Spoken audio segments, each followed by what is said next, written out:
लोकांमध्ये नीतिमत्ता उरली नाही. माझे सगळे मित्र हे अत्यंत चुकीच्या पद्धतीनं वागतायत असा माझा मित्र सांगत होता. मी म्हणलं तुझ्यात तरी नीतिमत्ता आहे का? तो म्हणला नीतिमत्तेच्या चर्चा मीच करतोय, म्हणजे मी नीतिमत्तेप्रमाणेच वागतोय. म्हणलं काय झालं असं तुझ्या मित्राचं फार मन दुखवलं. तो म्हणला आयुष्यभर ज्या नेत्याला सर्वोच्च मानून काम करायचं त्याच्याच पाठीत ऐनवेळी खंजीर खुपसायचा, त्याच्यासोबत बसायचं, उठायचं, फिरायचं, त्याचा जय जयकार करायचा, त्याच्या पुढं पुढं करायचं, प्रत्येक फ्रेम मध्ये येण्याचा प्रयत्न करायचा आणि अचानक कोणी काहीतरी हाडूक टाकलं किंवा एखादी बाटली दाखवली, पैसेचा बंडल दाखवला की म्हणलं सगळे फुटायला लागलेत. म्हणलं सध्या फोडणाऱ्यांचा आणि गद्दारांचा, फुटणाऱ्यांचा एक नवीन ट्रेंड आलाय, म्हटलं नवीन व्हायरस आलाय. तो म्हणला ही गोष्ट खरी आहे की हा व्हायरस सध्या सगळ्या समाजामध्ये इतका भयानक पसरला की म्हणजे सांगू शकत नाही.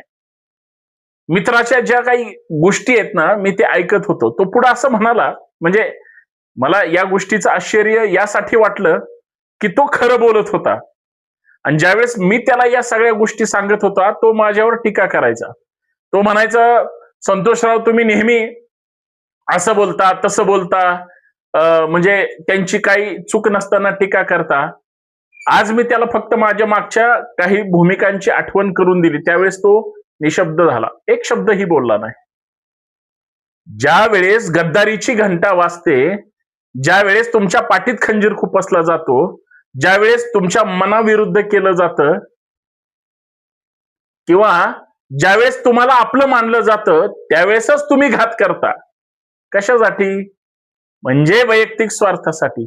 मग अशा माणसापासून सावध राहिलं पाहिजे की सोबत राहिलं पाहिजे? हा ट्रेंड आहे. मित्राच्या मनातल्या सगळ्या गप्पा ज्यावेळेस मी त्याच्या तोंडातून ऐकल्या, त्याचं मन हलकं केलं. मी त्याला 2 गोष्टी सांगितल्या. त्या काय गोष्टी आहेत हे या व्हिडिओच्या माध्यमातून पाहू. सर्वांना सप्रेम नमस्कार. मी पुण्यातून ऍडव्होकेट संतोष शिंदे. या बंडखोर नेता या सामाजिक विचारपीठावर सर्वांचं मनपूर्वक हार्दिक स्वागत. विनंती एकच आहे, हा व्हिडिओ शेवटपर्यंत पहा, जास्तीत जास्त शेअर करा, सगळ्यात महत्वाचं बेल आयकॉन प्रेस करा, नोटिफिकेशन ऑल ठेवा. विश्वास ठेवताना नेहमी एक गोष्ट लक्षात ठेवली पाहिजे की आपण ज्यांच्यावर विश्वास ठेवतोय, काम करतोय, तो आपल्याशी प्रामाणिक राहील किंवा गद्दारी करेल हा नंतरचा विषय. पण सध्या आपल्याला जर आपलं काहीतरी चांगलं करायचं असेल तर माझं प्रामाणिक मत आहे, आपण निस्वार्थीपणाने काम करायचं. मला कदाचित असं वाटतं की नेते मंडळी तसंच करत असावी. पण ज्यांना पाठीतच खंजीर खुपसायचंय, ज्यांना गद्दारीच करायची आहे, त्यांना काय करू शकतो? समाजामध्ये असा कुठला घटक आहे की ज्याच्यामुळं खरं तर या सगळ्या गोष्टी थांबल्या पाहिजेत? पण नाही, ही कीड लागली. भाऊ भावाचा राहिला नाही, लेक बापाचा राहिला नाही, बहीण भावाचा राहिला नाही किंवा मित्र मित्राचा राहिला नाही. या गद्दारीच्या सध्याच्या घाणेरड्या राजकारणामध्ये सगळेजण घात करतायत, हे वेगळं सांगायची गरज नाही. आणि दुसरा मला एक महत्वाचा सल्ला द्यायचा आहे. हा झाला पहिला, पण दुसरा महत्वाचा आहे, कायद्याचा जोपर्यंत धाक लोकांना राहणार नाही. मला सांगा ना, नीतिमत्तेच्या गप्पा किंवा प्रामाणिकपणेच्या, निष्ठावंताच्या किंवा इतर सगळ्या गप्पा मारायच्या, त्या कधी कोरड्या वांझोट्या? कशासाठी? त्यापेक्षा आपण राजकारणाची चर्चा घेऊ. इथं राजकारणाचं उदाहरण घेऊ. इथल्या उदाहरणाशी किंवा इथं माझ्या वापरलेल्या शब्दाशी आणि इतर गद्दारी किंवा बंडखोराशी दुरान्वये काही संबंध नाही. मी कायद्याचा धाक म्हणून तुम्हाला एक उदाहरण देतोय. शेवटी कायद्याचा विद्यार्थी आहे, त्याच्यामुळे मला तुम्हाला रेफरन्स थोडाफार देणं फार गरजेचं आहे. बघा, पक्षांतर बंदी कायद्याचा वापर किंवा त्याच्यावर चर्चा केली जाते, पण दररोज वेगळे वेगळे लोकप्रतिनिधी, खास करून आमदार, खासदार, नगरसेवक, ही सगळी मंडळी कधी झोपेतून उठून कधी कुठल्या पक्षात आणि नेत्यासोबत जातात कळत नाही.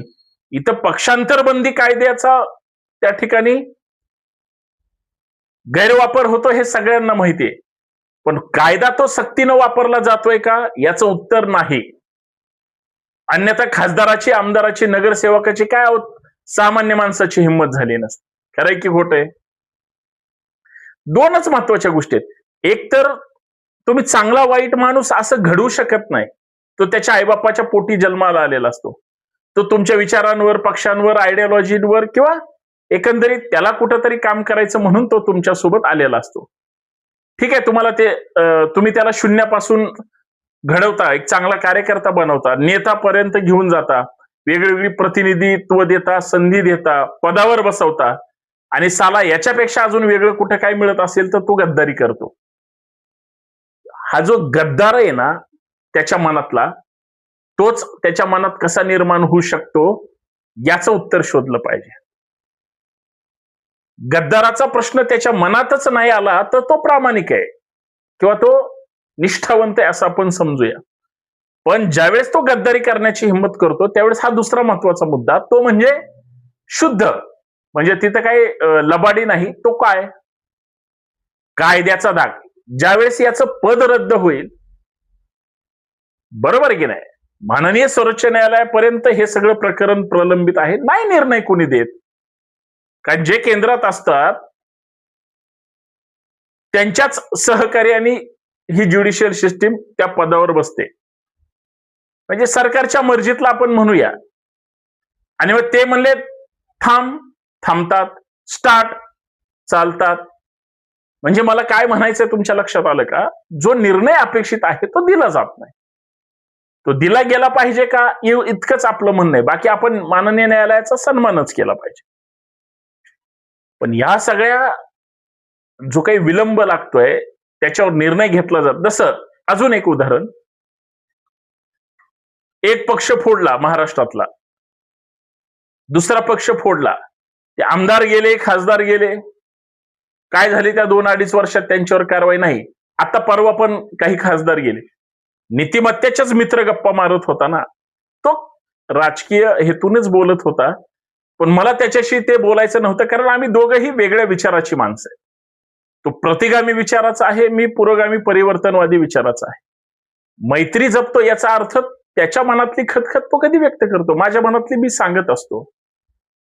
पण विचाराशी आम्ही तडजोड करत नाही. मैत्री पण टिकून ठेवण्याचं काम. मी त्याला एवढंच म्हटलं,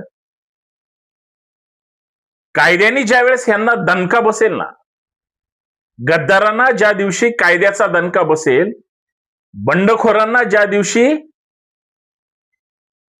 तुम्ही केलेल्या कृतीचा पश्चाताप होईल आणि ज्यावेळेस पनिशमेंट म्हणून पद रद्द होईल, त्यावेळेस प्रत्येकाला त्यांना अवकात दिसेल.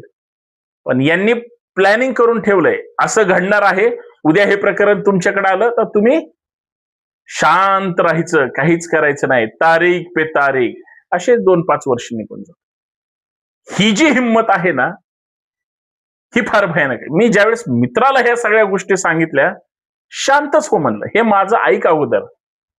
तो खरंच हे झाला. आमच्या भारताची राज्यघटना आहे. कायद्यामध्ये कायदा जितका चांगला आहे, सक्तीनं त्याचा वापर केला पाहिजे, तितकाच त्याच्यातून पळवाटा शोधल्या जातो. ठीक आहे, माणसासाठीच आहे, त्याच्यामुळं या सगळ्या गोष्टी समजू शकतो. पण यानं राज्याचं आणि देशाचं राजकारण, समाजकारण, लोकांचं मन, भावना, नीतिमत्ता या ज्या म्हणजे बालिश पण म्हणता येणार नाही याला, ज्या पद्धतीच्या वाईट आणि विकृत होत चालल्यात, अत्यंत भयानक, अत्यंत वाईट. खरंय की खोट आहे हेच मला या माध्यमातून सांग, बाकी काही नाही. मित्रही शांत झाला, त्याचा राग सुद्धा त्याच्या लक्षात आला. फक्त त्याला एवढंच म्हणणं आहे की या सगळ्या घाणेरड्या गोष्टीमुळे आमच्यावर, आमच्या निष्ठावंत, त्यांच्यासारख्या निष्ठावंतांवर प्रचंड अन्याय होतो. म्हणलं तुम्ही अंधभक्त सुधरू शकत नाहीत तर तुमचं काय खरंय. गप्प बसला आणि काही मिनिटांनी तो निघून गेला. हे वास्तव आहे. खतखत नुसती आपण चर्चा करतोय म्हणूनच नाही, खतखत त्यांच्यात सुद्धा आहे, हे लक्षात घ्या. गद्दारीची खतखत त्या सुद्धा गटात आहे जे सायलेंट झोन मध्ये आहेत. धन्यवाद. जय शिवराय.